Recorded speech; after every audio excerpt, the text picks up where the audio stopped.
أسعد الله مساءكم متابعي قناة الحقيقة مع بدران. أهلا بكم.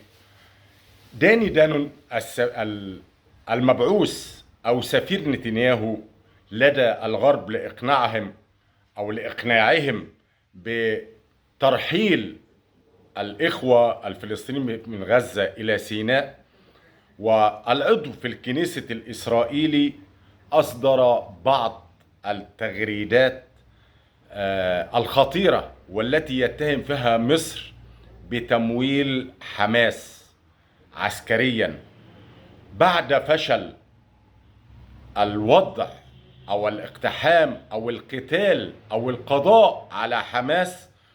بدأ الحديث عن مصر وأن مصر هي من تمول حماس، وقالها واضحة للتلفزيون الإسرائيلي: نحن لا نحارب حماس ولا إيران، بل نحارب مصر، ومصر هي من تمول حماس. ماذا يقصد من هذا الحديث؟ أولا يقصد من هذا الحديث لفت أنظار الغرب إلى أن مصر تمول إرهابيين، لأن هم يضعوا في اعتبارهم أن حماس إرهابية.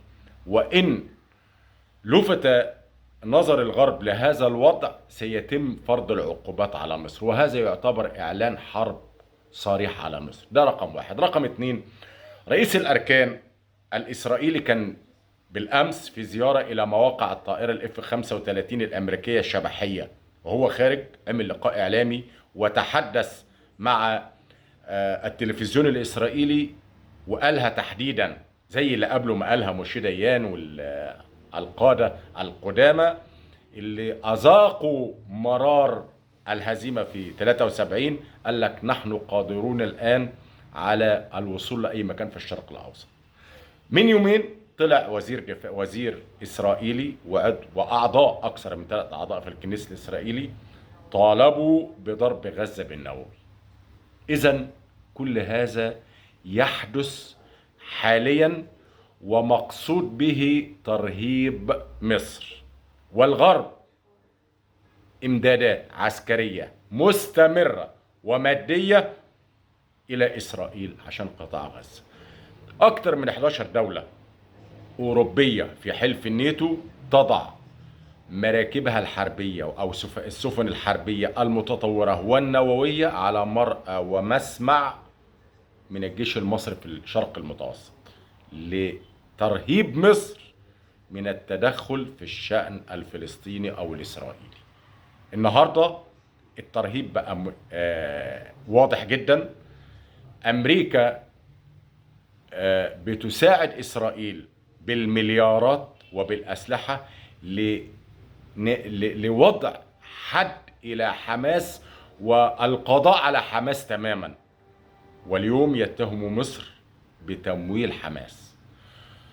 الخطة اللي إسرائيل وضعها إن إسرائيل حاليا بتهاجم من الشمال، بعد كده الخطة الثانية المهاجمة من الجنوب لإزاحة الفلسطينيين في غزة إلى الحدود المصرية، وهذا قريبا خلال أيام. وهنا سيكون بدأ المخطط أو تفعيل المخطط، وهنا تتصدى مصر، وعند تصدي مصر ستكون المعركة. ولكن أنا أقولها للغرب ولإسرائيل: ارجعوا للتاريخ من 52 و67 و73. إذا كان استطاع العدوان الثلاثي على مصر كسر أنف مصر أو تغيير حدود مصر، إذا كان استطاع، ولكن لن يستطيع ولن تستطيع أي قوة عالمية اليوم على تغيير حدود مصر حقيقة. ولكن ما يرسلونه في البحر لترهيب مصر والأمة العربية لن يرهب مصر. والسفن الحربية وحاملات الطائرات، أحدث حاملات طائرات في العالم، سيجعلها الجيش المصري مزار سياحي في أعماق البحار. ومصر لن تتراجع ولن تتغير حدود مصر. هذه حقيقة الجيش المصري. وإذا بدأت المعركة سنعلم العالم وليس الغرب وإسرائيل فقط كيف تدار الحروب، ولكن العالم وإسرائيل. اليوم إغراءات لمصر بسداد كامل ديونها وأكثر من 20 مليار دولار لاستقبال الإخوة الفلسطينيين في غزة ومصر طرف.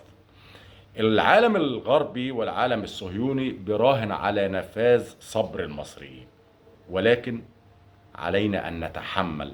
القادم مخطط صعب. واليوم إسرائيل تتحدث عن إسرائيل العظمى من النيل إلى الفرات. إذن على الشعب المصري وعلى الإخوة المصريين التنحي عن الخلافات في الرأي أو الخلافات حاليا، والوقوف بجانب قواتنا المسلحة، لأن لو موقفناش مع جيشنا وبلدنا الفترة دي لن تقوم لنا قائمة، وستقسم مصر وستغير خارطة مصر، ومصر هترجع للعصر الحجري لو الشعب المصري ما ساندش القوات المسلحة. ثق في جيشك، ثق في قواتك المسلحة. لدينا قوات مسلحة بشتى أنواعها وتسليحها قادرة على مواجهة كل ما هو في البحر وكل ما هو في شرق مصر من إسرائيل، ولكن نحتاج إلى الترابط والتضامن من الشعب المصري. بلاش الدول العربية، كلنا عارفين وشايفين على مرأى ومسمع ومتأكدين إن هم النوم في العسل. الأردن أصدرت قرار أو بيان واضح شديد اللهجة، قالت لك ترحيل الفلسطينيين من الضفة أو من غزة يعتبر بمثابة حرب على الأردن. الدولة الوحيدة اللي اتحركت وأصدرت قرار أغضب الغرب وأغضب إسرائيل، ولكن إحنا مطلوب مننا كشعب مصري إننا نتضامن مع جيشنا ومع قيادتنا، وخلي خلافاتك حاليا على جنب، لأن القادم صعب على مصر.